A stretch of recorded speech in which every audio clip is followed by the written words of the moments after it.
Hello जी सभी को जय मसीह की एक दमदार धमाकेदार वीडियो में आपका फिर से स्वागत है। पहले इन वीडियो को देखो कि प्रभु के दासों ने उनके खिलाफ बोला है जो लोग अन्य भाषा के विरुद्ध बोलते हैं। पहले इस वीडियो को पहले पूरा देखो, उसके बाद एक और वीडियो आपको आएगी, उसको भी पूरा देखना। पहले उसको देखो, उसके बाद हम वचन से बात करते हैं कि वचन परमेश्वर क्या कहता है। बाइबल कहती है, पौलुस ने कहा, मैं तुम सबसे अधिक अन्य भाषाओं में बोलता हूं। अन्य भाषा पवित्र आत्मा के द्वारा आप बोल सकते हैं। जब आप अन्य भाषाएं बोलते हैं, पहली बात आप लोगों की भाषाओं में बात करते हैं जिस भाषा को आप जानते नहीं। जैसे पेंटिकोस्ट के दिन जब चेले 120 लोगों पे आत्मा उतरा तो वो जो गैर भाषा बोलने लगे, तो दूसरे जो सारी दुनिया से लोग एक त्योहार को मनाने के लिए उस शहर में इकट्ठा हुए थे, उनको ऐसा लग रहा था कि ये मेरी भाषा में बात कर रहे हैं। जैसे आज कोई यहाँ पे बैठा हो और पूरी दुनिया से मीटिंग अटेंड करने के लिए लोग आए हो और चाइनीज बंदा पंजाबी बोलने लगे जबकि उसको पंजाबी का एक शब्द भी ना आता हो, उसे पहली प्रकार की भाषा बोलते हैं। दूसरा, स्वर्गदूतों की भाषा। जब आप बातें करते हैं गैर भाषा में तो स्वर्गदूत सिर्फ उस भाषा को समझ सकते हैं। तीसरा, एक गैर भाषा ऐसी है जब आप बातें करते हैं तो सिर्फ परमेश्वर उसे समझ सकते हैं। बाइबल बताती है जब दानियल प्रार्थना कर रहा था तो शैतान ने वो प्रार्थना सुनी और वो स्वर्ग में गया और जो दूत उसकी प्रार्थना का उत्तर लेके नीचे आ रहा था उसने उस दूत को ब्लॉक कर दिया। पर वो दूत इसीलिए ब्लॉक हो पाया क्योंकि शैतान ने उसकी प्रार्थना को सुना कि दानियल क्या मांग रहा है। और पौलुस ने कहा जब तुम प्रार्थना करो तो आत्मा से भी प्रार्थना करो और बुद्धि से भी प्रार्थना करो। आपने इन वीडियो को देख लिया होगा। अब एक वीडियो और दिखाना चाहता हूं जो प्रभु के दासी ने बोला है। पहले इस वीडियो को पूरा सुनना, उसके बाद मैं वचन से बात करूंगा कि परमेश्वर का वचन हमारे जीवन में कैसे काम करता है और कब करता है। क्योंकि जो अन्य भाषाओं में बातें करता है वह मनुष्यों से नहीं परंतु परमेश्वर से बातें करता है, इसलिए कि उसकी बातें कोई नहीं जानता, क्योंकि वो भेद की बातें आत्मा में होकर बोलता है। Hallelujah, hallelujah.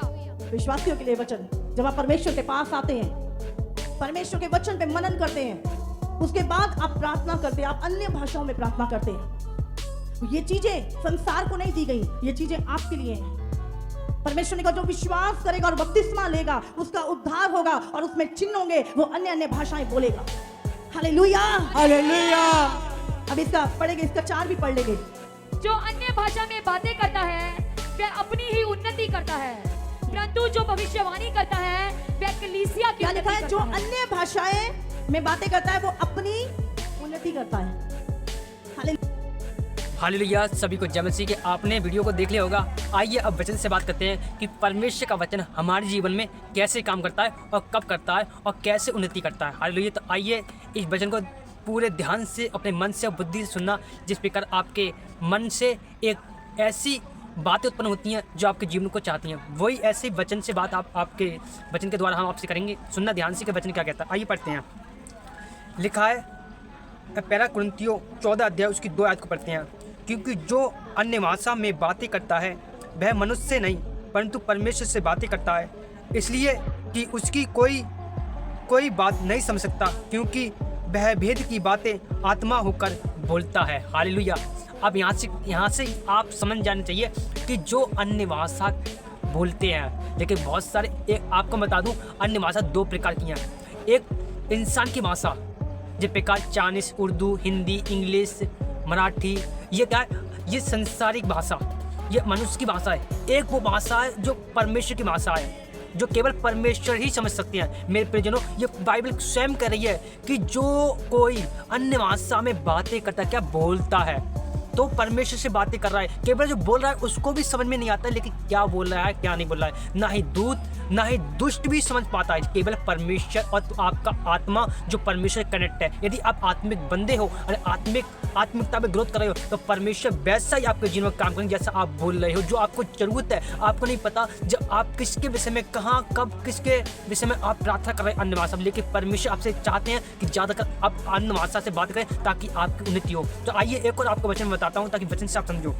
इसके ही 14 अध्याय उसके 4 को पढ़ते हैं। जो अन्य भाषा में बातें करता है वह अपनी ही नहीं परंतु अपने आप की और दूसरों की भी उन्नति करता है, परंतु जो भविष्यवाणी करता है वह कलीसिया की उन्नति करता है। हालेलुया। अब सोचो, अगर आप भविष्यवक्ता हो तो वो भविष्यवाणी करेगा तो वो कलीसिया की उन्नति करेगा। कलीसिया आएगी, विश्वास करेगी, परमेश्वर को करीब ले जाएगी। लेकिन अभी वचन क्या बोला? जो अन्य भाषा से बातें करता है वो अपने ही नहीं परंतु अपने कारोबार की। अगर आपसे ज्वाइन है अपना परिवार, आपकी फैमिली, आपके रिश्तेदार, आपके कारोबार, तो आपकी उन्नति हो रही है। ये परमेश्वर के भेद हैं। मैं आपको बता दूं, ये परमेश्वर के भेद हैं और ये परमेश्वर आपके जीवन में काम करते हैं जब आप अपना आत्मा को परमेश्वर को सौंपते हैं, अपने शरीर की अभिलाषा को त्यागते हैं। तो इसलिए परमेश्वर बोला कि जो अन्य भाषा में बातें करता है वो मुझसे करता है, क्योंकि वो परमेश्वर से अनुग्रह पाने वाला, वो पवित्र आत्मा का एक वरदान है जो इंसान नहीं समझ सकते, ना ही मैं, ना ही आप, ना ही कोई प्रभु का दास या दासी, कोई नहीं समझ सकता। केवल परमेश्वर का आत्मा जो परमेश्वर हमारे अंदर से होके बुलवाना चाहते हैं कि इसके लिए दुआ कर, और हम नहीं जानते किसके लिए दुआ करते हैं। मैं आपको बता दूं, ऐसे ही एक प्रभु का दास था, वो अचानक से रात के 2 बजे करीब में बेचैनी आ गई और बेचैनी उसको सता रही थी। और वो जब प्रभु ने कहा अन्य भाषा में बातें कर।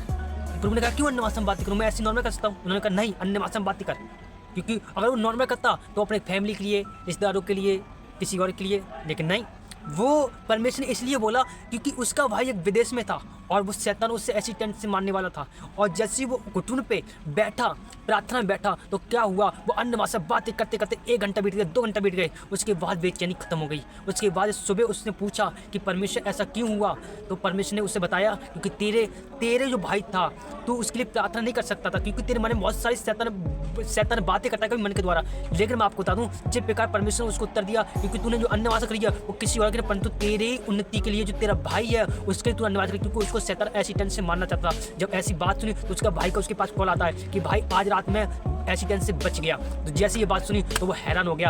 अन्य भाषा आपकी नहीं, परंतु आपकी फैमिली की, आपकी परिवार की, आपकी ग्रोथ की भी अन्य भाषा उन्नति करता है। अन्य भाषा स्वर्गदूतों की बोली नहीं, परंतु आत्मा की बोली है, आत्मा की बोली है, और आत्मा समझ सकता है। अगर आप परमेश्वर सच्चे अभिषेक हो, सच्चे परमेश्वर की राह में चलने वाले हो, तो आत्मा आपकी उन्नति करेगा। हालेलुया, आत्मा आपकी उन्नति करेगा। तो आपसे जो लोग विरोध कर रहे हैं, सुन लो, विरोध मत करो, क्योंकि ये पवित्र आत्मा का वरदान है। और प्रभु के वचन में लिखा गया है कि जो कोई पवित्र आत्मा को दोष देगा उसके अपराध कभी क्षमा नहीं होंगे। जो प्रभु के दास हैं बड़े बड़े, तो जब वो अन्य भाषा बोलते हैं तो पवित्र परमेश्वर कुछ नहीं कहते हैं, तो आपको उनकी बाइबल तो स्वयं बोलती है ना इस बात के लिए। इसलिए कहते हैं आधा अधूरा प्रचार मत करो, आधा अधूरा किसी पे उंगली मत उठा। बाइबल किसी पे उंगली उठाने के लिए, परंतु क्षमा करने के लिए बोलती है। मेरे प्रियजनों, अगर आप इस वचन से सहमत हो तो परमेश्वर आपको आशीष दे। मैं विरोध में नहीं बना रहा हूँ ये वीडियो, मैं इसलिए कह रहा हूँ कि जो परमेश्वर के वरदानों का विरोध करता है वो परमेश्वर का सामना करते हैं। इसलिए आप परमेश्वर का सामना ना करें, परमेश्वर आपके जीवन में काम करेंगे, आपको आशीष देंगे। तो आइए हम सभी दासों के लिए और क्या कहते हैं अन्य भाषाओं के लिए और परमेश्वर के अनुग्रह के लिए हम प्रार्थना करते हैं छोटी सी। मेरे सब शक्तिमान मेरे पिता परमेश्वर, हम धन्यवाद करते हैं यीशु मसीह के सामर्थ्य पवित्र नाम में परमेश्वर। मैं धन्यवाद करता मेरे खुदा अपने प्रभु के दासों को और सारी कलीसिया को परमेश्वर, मेरे खुदा अपने आत्मा के भीड़ परमेश्वर जो हम नहीं जानते पिता, सब कुछ संभाल पिता और तेरे लहू में बिलस करते हैं परमेश्वर। सभी दासों को, उनकी मिस्ट्री को, उनके फैमिली परिवार को, उनके कारोबार को, अभिषेक को पिता परमेश्वर, शैतान का कोई दुष्ट प्रभाव उनके अटैक न करने पाए परमेश्वर। मैं तेरे लहू में बिलस करता हूँ यीशु मसीह के नाम में। तेरा आत्मा छुए और बिलस करे यीशु मसीह के नाम में। तेरा आत्मा छुए और बिलस करे यीशु मसीह के नाम में। तेरा आत्मा छुए और बिलस करे यीशु मसीह के नाम में। तेरे लहू के बारे में छुपाता हूँ परमेश्वर। आज के बाद ये वीडियो परमेश्वर जो कोई देखे पर उनके जीवन में भी परमेश्वर उनके आशीष ठहरने पाए परमेश्वर। परमेश्वर ब्लेस करता हूँ यीशु मसीह का। सारी अंधकार की ताकत, बेरी ताकत, हरे जंजाल यीशु मसीह का जल जाए भूकंप के out in the name of Jesus का आत्मा छुए और ब्लेस करता हूँ यीशु मसीह नाम में। छुए ब्लेस कर यीशु के नाम में। आमीन आमीन आमीन। परमेश्वर आपको आशीष देश भजन के अनुसार। अगर आपको इस वीडियो को अच्छा लगा है तो हमारे चैनल को नए हो तो सब्सक्राइब कर दिया। अपने कमेंट आप बता सकते हैं आपकी क्या इच्छा है क्या नहीं, आप मुझे बता सकते हो। खुदा आपके जीवन में काम करें। सभी को जय मसीह की, गॉड ब्लेस यू। एक और दमदार धमाकेदार वीडियो के साथ नेक्स्ट एक वीडियो और आ रही है, एक धमाकेदार वीडियो निकल के आपको देखना।